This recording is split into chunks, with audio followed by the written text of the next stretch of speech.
Welcome to the Genius Factory. Enjoy the video.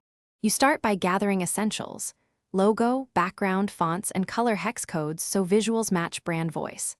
Once done, pick dimensions, for web use 1200 times 300 or 16:9, and decide the ML approach.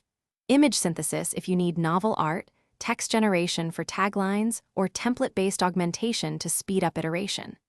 Make sure to install needed tools like Python, Pillow, and the Model SDK. Then create a project folder and save assets in clear subfolders. You now combine design with model output. Prototype a layout that defines safe zones and focal points so generated elements won't overlap critical text. Next, assemble 50 to 200 prompt examples or image samples to tune style consistency. This improves reliability. Once you have prompts, implement a pipeline. Pre-process images, run inference with the ML model, then post-process results, color grading, sharpening, and compositing into the template. Make sure to automate exports in PNG or WebP for web delivery. You finish by exporting responsive variants and web-optimized files, including at 1x and at 2x for high DPI screens, and compressing for performance.